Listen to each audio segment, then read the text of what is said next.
नमस्कार दोस्तों, आप सभी का एक बार फिर से तोमर स्टडी क्लासेस में बहुत बहुत स्वागत है। दोस्तों, आज से हम रेलवे ग्रुप डी के लिए साइंस की महत्वपूर्ण सीरीज शुरू कर रहे हैं, जिसमें हम साइंस के अति महत्वपूर्ण प्रश्नों को टॉपिक वाइज पूरा डिटेल में कवर करेंगे, ताकि आपका प्रश्नों के माध्यम से पूरा टॉपिक कवर हो जाए। तो दोस्तों, ये जो सीरीज है 30 दिन तक चलने वाली है और 30 दिन में हम पूरा साइंस कवर कर लेंगे, ताकि आपका रेलवे ग्रुप डी में साइंस की टेंशन खत्म हो जाए। तो बिना किसी देरी के हम आज की क्लास को शुरू करते हैं। सबसे पहला क्वेश्चन आपके सामने आता है, मोस्ट इंपोर्टेंट क्वेश्चन है कि एथलीट को निम्न में से किससे जल्दी और ज्यादा ऊर्जा मिलती है। अति इंपोर्टेंट क्वेश्चन है दोस्तों।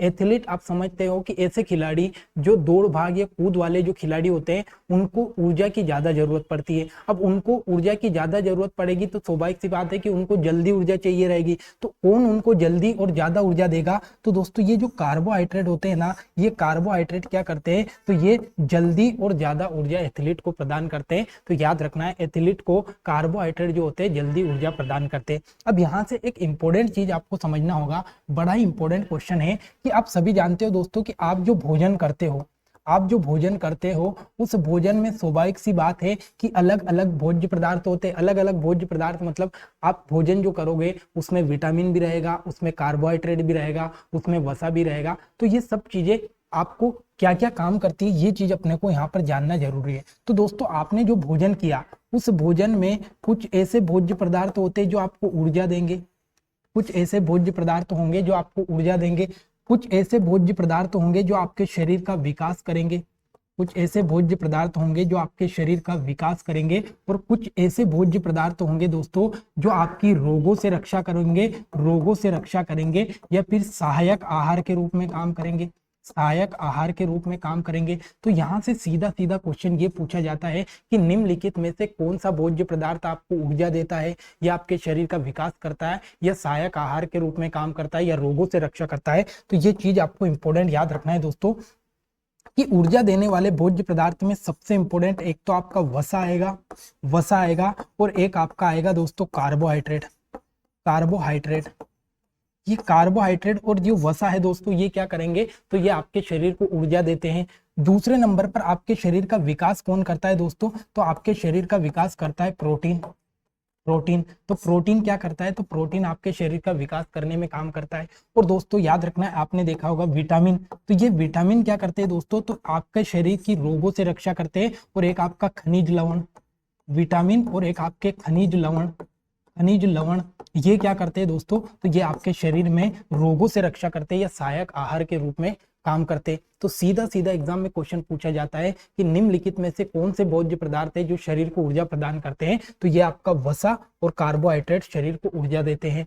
शरीर का वृद्धि या विकास कौन करता है? प्रोटीन करता है। और रोगों से रक्षा या सहायक आहार में आपका विटामिन और खनिज लवण आपको इंपॉर्टेंट याद रखना है। इस टेबल से सीधे सीधे एग्जाम में क्वेश्चन पूछा जाता है। अब एक और इंपॉर्टेंट क्वेश्चन यहाँ पर पूछा जाता है दोस्तों, बड़ा इंपॉर्टेंट क्वेश्चन है, बात आती है ऊर्जा की।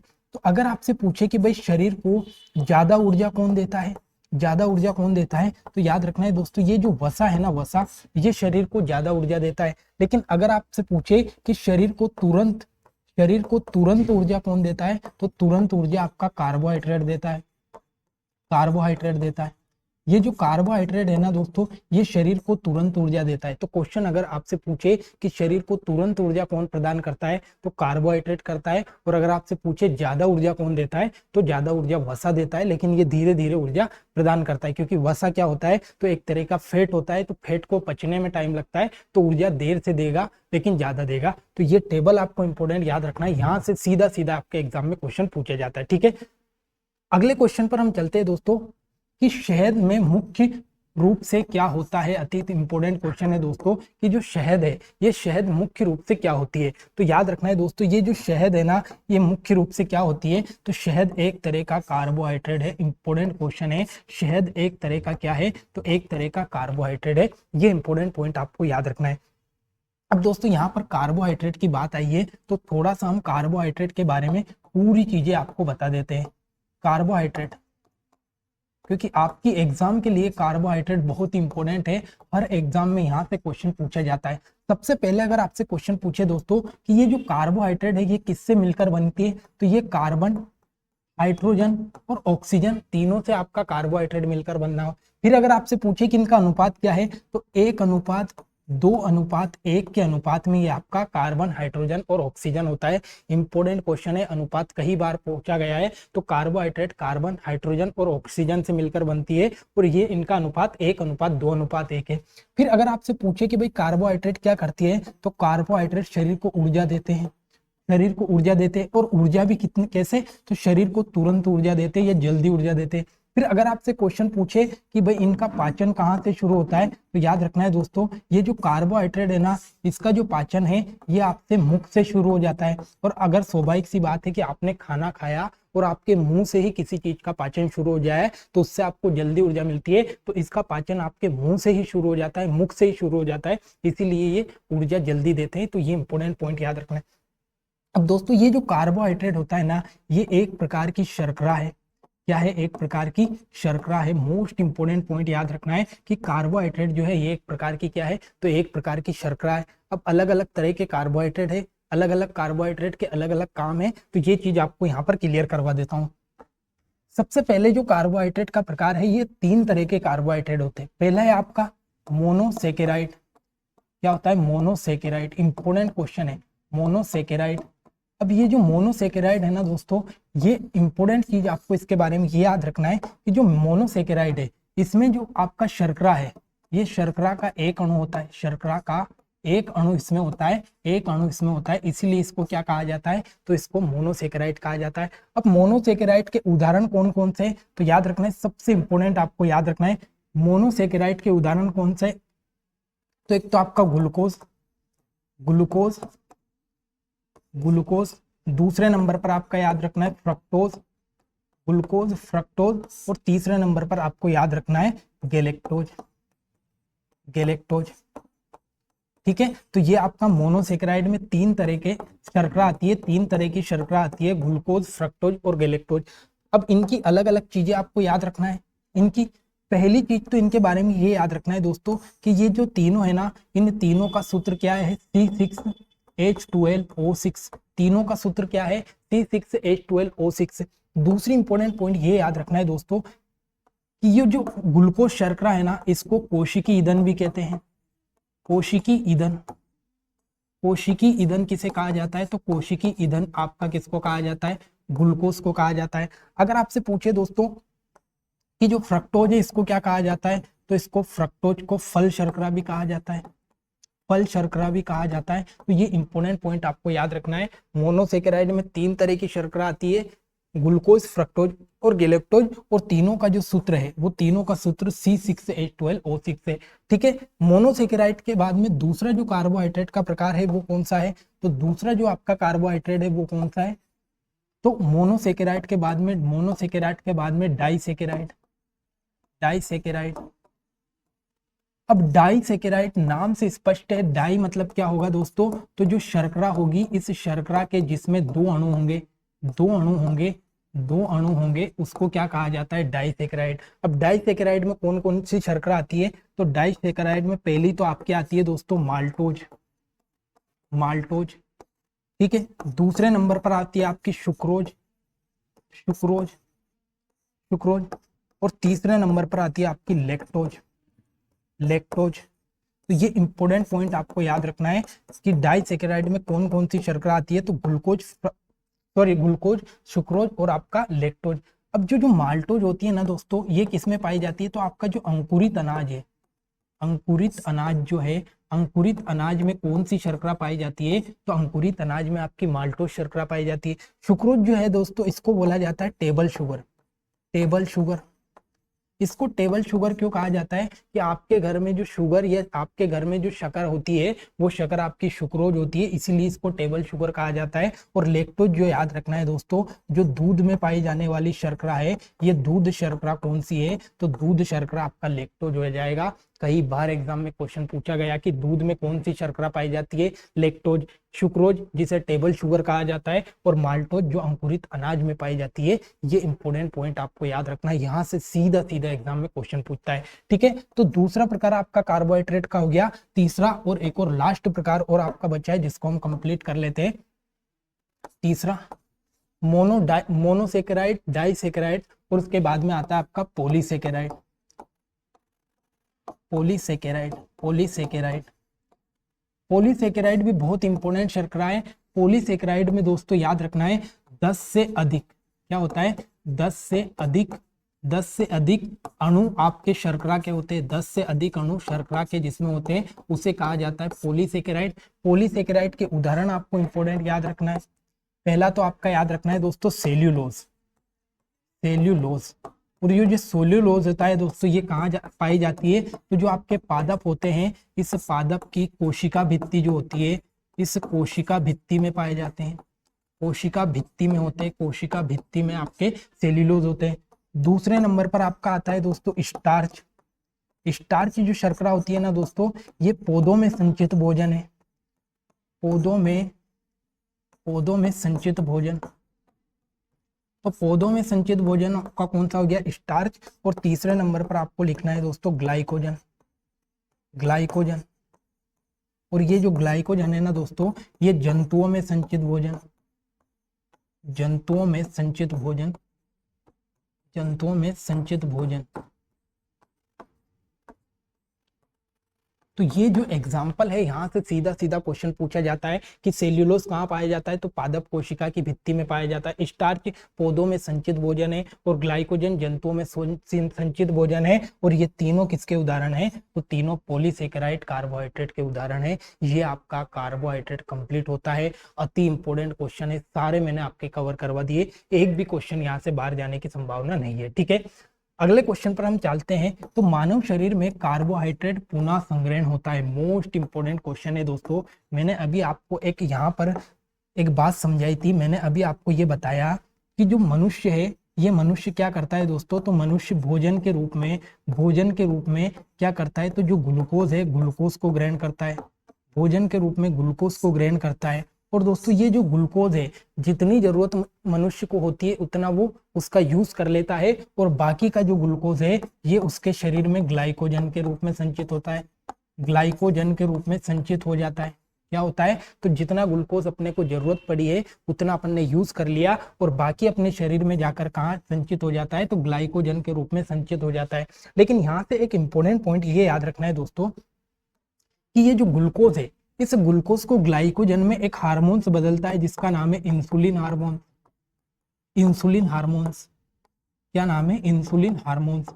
ये इंसुलिन हार्मोन्स क्या करता है, तो अपन ने जितना भी ग्लूकोज यूज किया या ग्रहण किया, उस ग्लूकोज की जितनी जरूरत होगी वो तो अपन ने यूज कर लिया ऊर्जा में, लेकिन बाकी जो बचा हुआ है उसको ये इंसुलिन हार्मोन्स किस में बदल देता है, तो ये ग्लाइकोजन में बदल देता है, ग्लाइकोजन में बदल देता है। लेकिन मान लो कभी ऐसा हो जाए कि अपने शरीर में इंसुलिन की कमी हो जाए, और अगर अपने शरीर में इंसुलिन की कमी हो जाएगी तो जो ग्लूकोज है ये ग्लाइकोजन में नहीं बदलेगा, और ग्लूकोज अगर ग्लाइकोजन में नहीं बदलेगा तो अपने जो ब्लड है, इस ब्लड में किसकी मात्रा बढ़ जाएगी, तो ग्लूकोज की मात्रा बढ़ जाएगी। और अगर ग्लूकोज की मात्रा ब्लड में बढ़ जाएगी मतलब शरीर में शक्कर की मात्रा बढ़ जाएगी, और अगर शरीर में शक्कर की मात्रा बढ़ जाएगी तो आपको एक बीमारी हो सकती है जिसका नाम है मधुमेह रोग। मधुमेह या इसी को बोलते हैं शुगर की बीमारी, शुगर की बीमारी। तो कई बार एग्जाम में क्वेश्चन पूछा गया कि किस हार्मोन्स की कमी के कारण आपके शरीर में मधुमेह या शुगर की बीमारी होती है, तो इंसुलिन हार्मोन्स जो होता है, अगर इसकी शरीर में कमी हो गई तो ग्लूकोज ग्लाइकोजन में नहीं बदलेगा, और ग्लूकोज अगर ग्लाइकोजन में नहीं बदलेगा तो शरीर में आपको मधुमेह या शुगर की बीमारी हो सकती है। इंपॉर्टेंट क्वेश्चन है, क्वेश्चन पूछा गया मानव शरीर में कार्बोहाइड्रेट किस रूप में संग्रहित रहता है, तो ग्लाइकोजन के रूप में संग्रहित रहता है। मोस्ट इंपॉर्टेंट पॉइंट है, ये चीज आपको याद रखना है। अब मैंने अभी आपको एक चीज और बताई थी दोस्तों कि जो कार्बोहाइड्रेट है ना, ये शरीर को तुरंत ऊर्जा देता है, जल्दी ऊर्जा देता है। तो इसमें जो ऊर्जा मिलती है दोस्तों, ये कितनी मिलती है, तो 4.1 किलो कैलोरी आपके शरीर को इससे ऊर्जा मिलती है। मतलब अगर आपने ग्लूकोज का एक अणु खाया तो आपको 4.1 किलो कैलोरी ऊर्जा मिलती है। कई बार एग्जाम में क्वेश्चन पूछा गया, इंपॉर्टेंट क्वेश्चन आपको याद रखना है। अगला, लंबे समय तक कठोर शारीरिक कार्य करने के पश्चात मांसपेशियों में थकान का अनुभव होता है, ये किस कारण होता है। कई बार परीक्षा में पूछा गया कि अगर आपने लंबे समय तक कोई कार्य किया या लंबे समय तक किसी कार्य को आप कर रहे हैं तो आपके शरीर में थकान जैसी महसूस होगी, और थकान महसूस होगी तो वो किस कारण से होगी, तो याद रखना है दोस्तों, जो आपकी मांसपेशियां होती है ना, इस मांसपेशियों में आपका जो लैक्टिक अम्ल है, इस लैक्टिक अम्ल का जमाव हो जाता है। कई बार परीक्षा में पूछा गया, तो लंबे समय तक कार्य करने के कारण आपकी मांसपेशियों में लैक्टिक अम्ल जमा हो जाता है, और लैक्टिक अम्ल आपकी मांसपेशियों में जमा होता है, इसीलिए आपके जो मांसपेशियां या आपके शरीर को थकान जैसा लगता है। ये इंपॉर्टेंट पॉइंट आपको याद रखना है। अगला, निम्नलिखित में भोजनों में से किससे प्रति ग्राम सर्वाधिक ऊर्जा प्राप्त होती है? मैंने पहली ही स्लाइड में आपको ये बताया था कि किससे ज्यादा ऊर्जा मिलती है। तो अगर आपसे पूछे कि भाई ज्यादा ऊर्जा किससे मिलती है, तो ज्यादा ऊर्जा आपको वसा से मिलती है दोस्तों, वसा से मिलती है। और जो वसा है ये शरीर को 9.1 किलो कैलोरी ऊर्जा देता है। और अगर आपसे पूछे कि जल्दी ऊर्जा किससे मिलती है, तो जल्दी ऊर्जा आपका मैंने आपको बताया था कि कार्बोहाइड्रेट से मिलती है, कार्बोहाइड्रेट से मिलती है। और कितनी मिलती है, तो 4.1 किलो कैलोरी ऊर्जा इससे मिलती है। तो दोनों को याद रखना है। यहाँ पर पूछा है सर्वाधिक ऊर्जा मिलती है, तो सर्वाधिक ऊर्जा आपको वसा से मिलेगी, वसा से मिलेगी। ऑप्शन नंबर बी इसका राइट आंसर है। दोनों पॉइंट कई बार परीक्षा में पूछा गया, कितनी ऊर्जा किससे मिल रही है, ज्यादा कम किससे मिल रही है, ये इंपॉर्टेंट पॉइंट आपको याद रखना है। अगला, मानव शरीर में वसा जमा होता है। मोस्ट इंपोर्टेंट पॉइंट है दोस्तों कि मानव शरीर जो है, ये मानव शरीर में वसा कहाँ पर जमा होता है, तो याद रखना है दोस्तों, जो वसा उत्तक है या वसी उत्तक है, इसमें मानव शरीर में जाकर आपका वसा जमा होता है। मोस्ट इंपोर्टेंट पॉइंट आपको याद रखना है। अब दोस्तों यहाँ पर वसा की बात आई, तो वसा के जो 2-3 पॉइंट आपको इंपोर्टेंट याद रखना है, ये मैं आपको बता देता हूँ। वसा से आपको क्या क्या चीजें याद रखनी है, ये इंपोर्टेंट पॉइंट है। सबसे पहली चीज, तो अगर आपसे पूछे कि सबसे ज्यादा ऊर्जा किससे मिलती है, तो सबसे ज्यादा ऊर्जा आपका मिलती है किससे दोस्तों, वसा से। अगर आपसे पूछे कि कितनी मिलती है, तो 9.1 किलो कैलोरी ऊर्जा आपका वसा से मिलती है। फिर अगर आपसे पूछे दोस्तों कि जो वसा है, ये वसा किसके बने होते हैं, तो याद रखना है वसा लिपिड, लिपिड या वसा इनको बोला जाता है। फिर अगर आपसे पूछे दोस्तों कि जो वसा है, ये वसा कितने प्रकार के होते हैं, तो एक तो आपका संतृप्त वसा होता है, संतृप्त वसा, और एक आपका असंतृप्त वसा होता है, असंतृप्त वसा होता है। तो वसा अगर आपसे पूछे कि कितने प्रकार के होते हैं, तो वसा आपके 2 प्रकार के होते हैं, संतृप्त और असंतृप्त। यहाँ से एग्जाम में बड़ा अच्छा क्वेश्चन पूछा जाता है दोस्तों। ये जो संतृप्त वसा होते हैं ना, ये क्या करते हैं, तो ये जम जाते हैं, जम जाते हैं, जम जाते हैं, जम जाते हैं। और असंतृप्त क्या है दोस्तों, ये नहीं जमते, नहीं जमते। अब आपने देखा होगा कि आपके घर में घी होता है, घी क्या होता है दोस्तों, जम जाता है। लेकिन आपके घर में जो सोयाबीन का तेल होता है, वो कभी नहीं जमता। तो दोनों में समझ, अगर आप ऐसे वसा जो जम जाते हैं जैसे घी, तो घी किस में आएगा, संतृप्त वसा में। और ऐसे वसा जो नहीं जमते, वो किस में आएंगे, तो ये असंतृप्त वसा में। जैसे आपका घी हो गया तो वो जम जाता है तो संतृप्त, सोयाबीन का तेल हो गया वो नहीं जमता है तो असंतृप्त। ये उदाहरण से क्वेश्चन सीधे सीधे पूछे जाते हैं। तो ये वसा की इतनी इंपॉर्टेंट चीजें आपको याद रखना है, ठीक है। आगे चलते, अगला क्वेश्चन, कार्बोहाइड्रेट किससे बने होते हैं? देखो मैंने आपको बताया था कि कार्बोहाइड्रेट जो है ये कार्बन, हाइड्रोजन और ऑक्सीजन, कार्बन, हाइड्रोजन और ऑक्सीजन, ये ऑप्शन नंबर 1 कार्बन, हाइड्रोजन और ऑक्सीजन का 1:2:1 से मिलकर ये बने होते हैं। तो ये इंपॉर्टेंट पॉइंट आपको याद रखना है। अगला, जटिल कार्बोहाइड्रेट का उदाहरण क्या है? मोस्ट इंपोर्टेंट पॉइंट है दोस्तों। मैंने अभी आपको 3 प्रकार के कार्बोहाइड्रेट बताए थे, मोनोसेकेराइड, डाइसेकेराइड और पॉलीसेकेराइड। तो सबसे जटिल कौन से होंगे? पॉलीसेकेराइड। पॉलीसेकेराइड में मैंने आपको बताया था सेल्यूलोज हो गया, काइटिन हो गया, स्टार्च हो गया, ग्लाइकोजन हो गया। तो अब इसमें देखो, इसमें देखो ये आपका स्टार्च आ रहा है, सीधा सीधा सीधा सीधा स्टार्च आपका याद रखना है, ये सबसे जटिल कार्बोहाइड्रेट है। और स्टार्च क्या होता है दोस्तों, तो पौधों में संचित भोजन आपका स्टार्च होता है, और ये आपका जटिल कार्बोहाइड्रेट का उदाहरण माना जाता है। मोस्ट इंपोर्टेंट पॉइंट, एक बार फिर से मैं सारी चीजें आपको यहाँ पर क्लियर करवा देता हूँ। पहला तो मैंने आपको मोनोसेकेराइड बताया, मोनोसेकेराइड। उसके बाद में एक आपको डाइसेकेराइड बताया, डाइसेकेराइड। और एक आपको बताया मैंने पॉलीसेकेराइड, पॉलीसेकेराइड। 3 प्रकार के मैंने आपको वसा बताया, तीनों के उदाहरण आपको इंपोर्टेंट याद रखना है। पहला आपका हो गया कौन सा, ग्लूकोज। दूसरे नंबर पर आपका हो गया फ्रक्टोज, ग्लूकोज, फ्रक्टोज और आपका गैलेक्टोज, गैलेक्टोज। फिर डाइसेकेराइड में मैंने आपको बताया कौन सा, तो आपका सुक्रोज, सुक्रोज, माल्टोज, माल्टोज और आपका लेक्टोज, लैक्टोज। और फिर मैंने आपको पॉलीसेकेराइड में कौन कौन से बताए दोस्तों, तो एक तो आपका ग्लाइकोजन, स्टार्च हो गया, काइटिन हो गया, और सेल्यूलोज हो गया। तो ये आपके पॉलीसेकेराइड यानी पॉलीसेकेराइड कार्बोहाइड्रेट के उदाहरण है। ये इंपोर्टेंट आपको सारणी याद रखना है। अगला क्वेश्चन, वसा को किस नाम से जाना जाता है, मोस्ट इंपोर्टेंट पॉइंट है। मैंने अभी आपको बताया कि जो वसा है इनको लिपिड के नाम से भी जाना जाता है, तो वसा को लिपिड के नाम से भी जाना जाता है। ये इंपोर्टेंट पॉइंट आपको याद रखना है। अगला, वसा में किस प्रकार का बंध होता है, मोस्ट इंपोर्टेंट पॉइंट है आपका दोस्तों कि जो वसा होता है इसमें किस प्रकार का बंध होता है। तो याद रखना है दोस्तों, जो वसा है ना ये एस्टर बंध के द्वारा जुड़े होते हैं। तो इंपोर्टेंट है। देखो, अगर आपसे पूछे दोस्तों कि जो कार्बोहाइड्रेट है ना, इस कार्बोहाइड्रेट में किस प्रकार का बंध होता है, तो इसमें होता है एक बंध जिसको बोला जाता है ग्लाइकोसाइडिक बंध, ठीक है। तो दो जो, अगर आपसे पूछे अगर अपन किसी चीज को जोड़ेंगे तो उसमें बंध लगाना पड़ेगा, तो दो कार्बोहाइड्रेट आपस में किस बंध के द्वारा जोड़े होते हैं, ग्लाइकोसाइडिक बंध के द्वारा। और अगर आपसे पूछे कि दो वसा आपस में किसके द्वारा जुड़े होते हैं, तो ये एस्टर बंध के द्वारा जुड़े होते हैं। इंपोर्टेंट पॉइंट आपको यहाँ पे याद रखना है।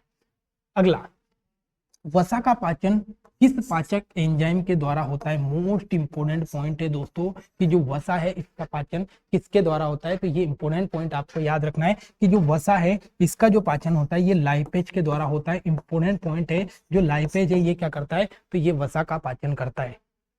अगला क्वेश्चन, संतृप्त वसा का मुख्य स्रोत क्या है, मोस्ट इंपोर्टेंट पॉइंट है दोस्तों। संतृप्त वसा का जो आपका एग्जाम्पल है वो क्या है। अब यहाँ पर दो चीजें आपको याद रखना है। मैंने अभी आपको ये बताया था कि संतृप्त वसा क्या होता है। संतृप्त वसा क्या होता है, तो ऐसा वसा जो क्या होता है, जम जाता है। ऐसे वसे जो आपका क्या होता है, तो सामान्य तापमान पर जम जाते हैं, उसको संतृप्त वसा कहा जाता है। अब यहाँ पर एक चीज देखो, घी और मक्खन क्या होता है, तो घी और मक्खन आपके जम जाते हैं, और घी और मक्खन जम जाते हैं तो ये किसमें आएंगे, संतृप्त वसा के अंतर्गत आते हैं। ये चीज आपको इंपोर्टेंट याद रखना है, ठीक है।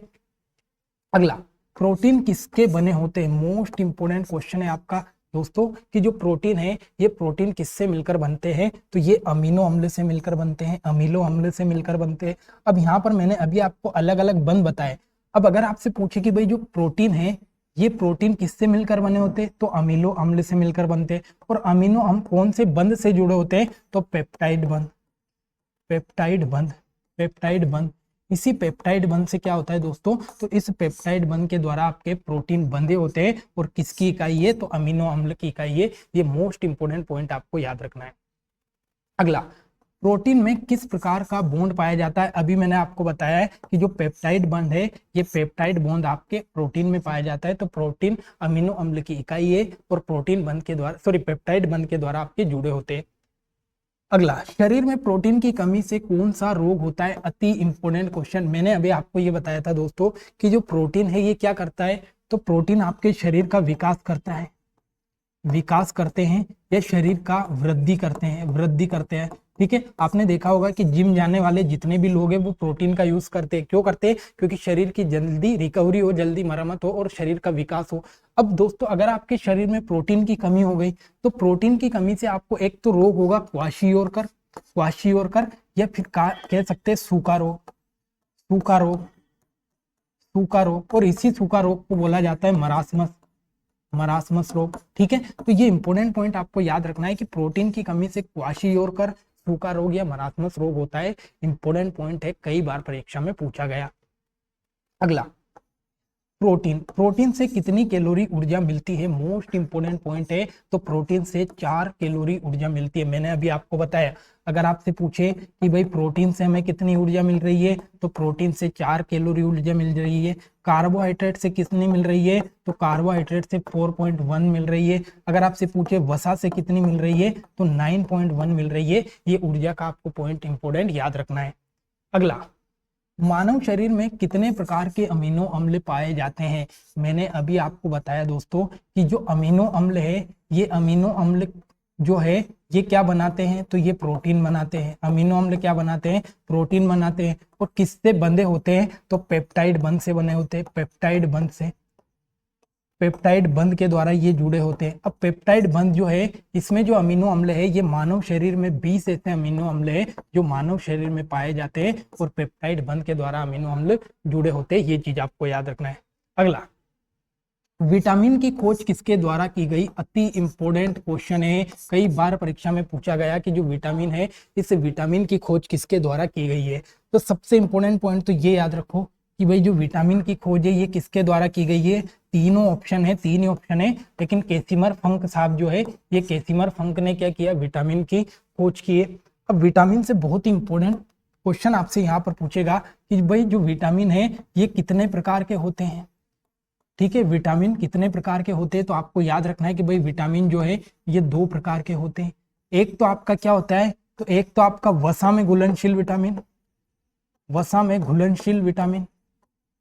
ठीक है, पहला प्रकार हो गया वसा में घुलनशील विटामिन और दूसरा प्रकार हो गया आपका जल में घुलनशील विटामिन, जल में घुलनशील विटामिन। ठीक है, तो विटामिन के 2 प्रकार आपको याद रखना है, एक तो आपका वसा में घुलनशील हो गया और एक आपका जल में घुलनशील हो गया। अब इनके उदाहरण से सीधे सीधे क्वेश्चन पूछे जाते हैं कि भाई निम्नलिखित में से कौन सा विटामिन है जो जल में घुलनशील है, कौन सा विटामिन है जो वसा में। तो वसा में याद रखना है दोस्तों, विटामिन ए, डी, ई और के, ये 4 विटामिन ऐसे हैं जो किसमें घुलनशील है? वसा में। और जल में अगर आपसे पूछे तो विटामिन बी, सी और पी। विटामिन बी के अंतर्गत जितने भी है, विटामिन बी कॉम्प्लेक्स बोल सकते हैं, तो B1, B9, B12 ये सब जल में घुलनशील है, बी जल में घुलनशील है, पी जल में घुलनशील है और विटामिन ए, डी, ई के ये आपका वसा में घुलनशील है। कई बार परीक्षा में सीधा सीधा क्वेश्चन आपका यहाँ से पूछा जाता है, तो इंपॉर्टेंट याद रखना है। अगला क्वेश्चन, विटामिन ए की कमी से कौन सा रोग होता है? इंपॉर्टेंट पॉइंट है, विटामिन ए की कमी से कौन सा रोग होता है? तो याद रखना है दोस्तों, विटामिन ए की कमी से स्कर्वी रोग होता है। हर विटामिन को अभी डिटेल में पढ़ेंगे, लेकिन अभी सारे क्वेश्चन कर लेते हैं जो एग्जाम में बने। ठीक है, तो विटामिन ए की कमी से स्कर्वी रोग होता है।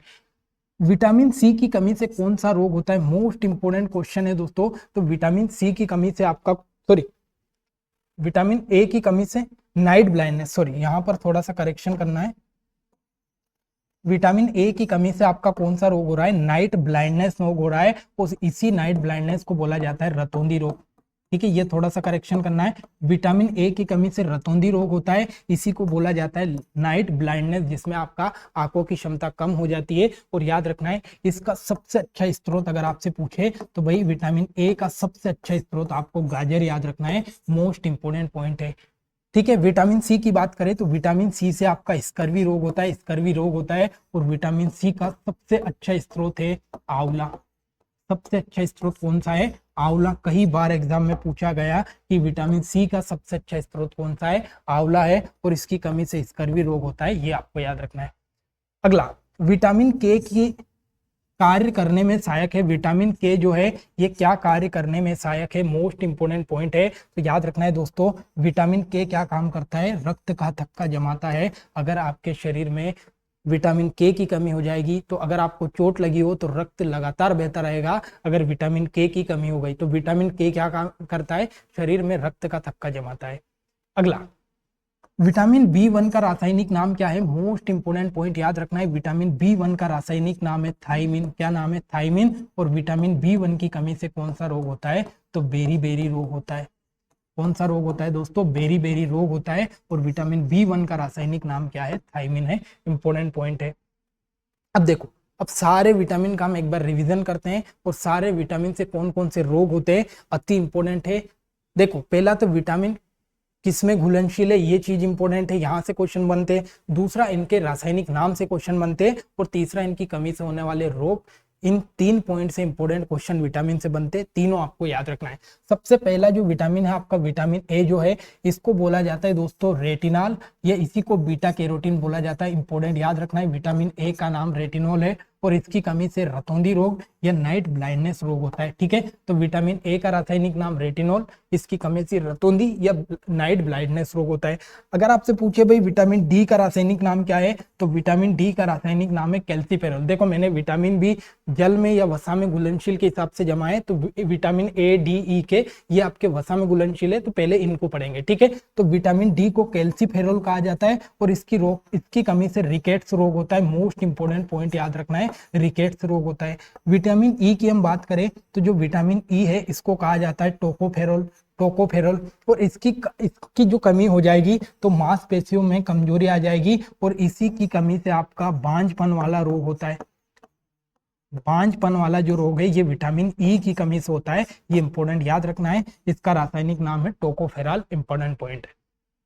अगला विटामिन के जो है, इस विटामिन के को बोला जाता है फिलोक्विनोन, और इसकी कमी से आपका रक्त स्त्राव की समस्या आती है। अगर आपके विटामिन के की कमी हो गई तो मैंने आपको बोला था कि रक्त का थक्का नहीं जमता है, इसका रासायनिक नाम है फिलोक्विनोन। विटामिन सी बहुत ही इंपॉर्टेंट पॉइंट है, इसको एस्कॉर्बिक अम्ल कहा जाता है, एस्कॉर्बिक अम्ल कहा जाता है, और इसकी कमी से आपका कौन सा रोग होता है दोस्तों, स्कर्वी रोग होता है। और इसका सबसे अच्छा स्रोत है दोस्तों कौन सा, आंवला। सबसे अच्छा स्रोत कौन सा इसका, आंवला। ये इंपॉर्टेंट पॉइंट आपको याद रखना है। अगला विटामिन बी1 का रासायनिक नाम क्या है दोस्तों, थायमिन, और इसकी कमी से बेरी रोग होता है। अति इंपॉर्टेंट पॉइंट है, विटामिन बी1 का रासायनिक नाम थायमिन है। विटामिन बी1 की कमी से बेरी रोग होता है, और जो विटामिन बी1 है ये जल में घुलनशील विटामिन है, इंपॉर्टेंट।